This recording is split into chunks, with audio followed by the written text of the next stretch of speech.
Hi friends, ఎలా ఉన్నారు? బాగున్నారా? Welcome to our channel Shravs creative thoughts. మనం ఈరోజు ఎంతో టేస్టీగా ఉండే గులివిందల చేపల పులుసు ఎలా చేయాలో తెలుసుకుందామా? మీకు తెలుసా, చికెను మటన్లతో పోలిస్తే చేపల్లో బెనిఫిట్స్ ఎక్కువ ఉంటాయి. ఉండే కొవ్వు మంచి గుణాలను కలిగి ఉంటుంది. ఇక ప్రిపరేషన్లోకి వెళ్దామా? టమాటాలు, అల్లం, వెల్లుల్లి తీసుకొని, ఉల్లిపాయలను కూడా తీసుకొని మెత్తగా పేస్ట్ చేసుకోవాలి. కొంచెం చింతపండుని తీసుకొని నానబెట్టుకోవాలి. చేపలను కడిగి తీసుకున్నాక దానిలోకి ఉప్పు, కారం, గరం మసాలా, ధనియాల పొడి కూడా యాడ్ చేసుకొని పక్కన పెట్టుకోవాలి. పసుపు కూడా యాడ్ చేసుకొని మొత్తం అంతా కలిసేలా కలుపుకోవాలి. చేప ముక్కలకి మసాలా అంతా పట్టేలా చూసుకొని పక్కన పెట్టుకోవాలి. ఇవి కొంచెం పెద్దగా ఉన్నాయి కదండి, అక్కడక్కడ ఘాట్లు పెట్టి మసాలా పట్టించాలి. తర్వాత స్టవ్ ఆన్ చేసి ప్యాన్ పెట్టుకొని ఆయిల్ వేసుకోవాలి. ఈ ఆయిల్లో ముందుగా రెడీ చేసి పెట్టుకున్న ఫిషెస్ అన్నీ వేసి ఫ్రై చేయాలి. చేపల్లో ఒమేగా 3 ఫ్యాటీ యాసిడ్లు ఎక్కువగా ఉంటాయి. ఇవి ఒకవైపు వేగాక రెండో వైపు తిప్పుకొని కూడా వేగించుకోవాలి.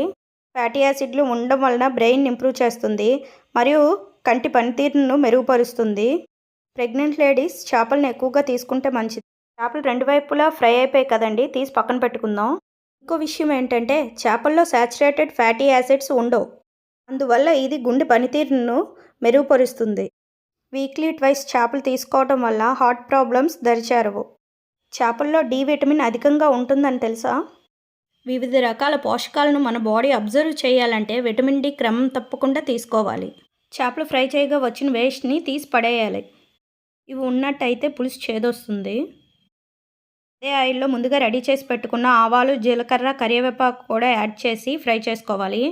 ఇది ఫ్రై అయ్యాక ముందుగా రెడీ చేసి పెట్టుకున్న పేస్ట్ కూడా యాడ్ చేసుకొని ఫ్రై చేసుకోవాలి. ఇవి ఫ్రై అయ్యేదాకా మధ్య మధ్యలో కలుపుతూ ఉండాలి.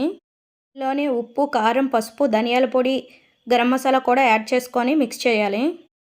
ఉల్లిలో ఉండే పచ్చివాసన అంతా పోయే వరకు ఫ్రై చేసుకోవాలి. స్టవ్ సిమ్ముల్లో పెట్టుకొని ఫ్రై చేసుకోవాలి. స్టవ్ హై ఫ్లేమ్లో పెట్టినట్టయితే అడుగు అంటే ప్రమాదం ఉంది. ఇదంతా దగ్గరగా ఫ్రై అయ్యే వరకు కలుపుతూ ఉండాలి. చూడండి, ఆనియన్ పేస్ట్ అంతా శుభ్రంగా వేగిపోయింది కదా.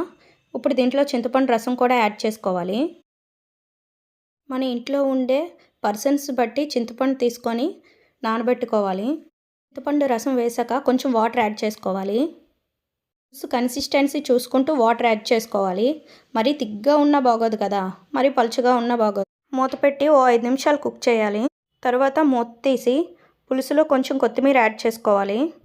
కొత్తిమీర అంతా యాడ్ చేసుకున్న తర్వాత మళ్ళీ మూత పెట్టి 5 నిమిషాలు కుక్ చేయాలి. పులుసు బాగా మరుగుతుంది కదండి, ఇప్పుడు ఫిష్ పీసెస్ కూడా యాడ్ చేసుకోవాలి. అన్ని ఫిష్ పీసెస్ కూడా యాడ్ చేసుకోవాలి. తర్వాత కొత్తిమీర కూడా యాడ్ చేసి మూత పెట్టి 5 నిమిషాలు కుక్ చేయాలి. మూత తీసి చూసేసరికి గుమ్మగుమ్మలాడుతూ ఎంతో టేస్టీగా ఉండే చేపల పులుసు రెడీ. ఆయిల్ సపరేట్ అవుతూ కనిపిస్తుంది కదండి. ఇప్పుడు స్టవ్ ఆఫ్ చేసి సర్వ్ చేసుకుంటే ఎంతో టేస్టీగా ఉండే గులివిందల చేపల పులుసు ready. Please subscribe to my channel. Thank you for watching.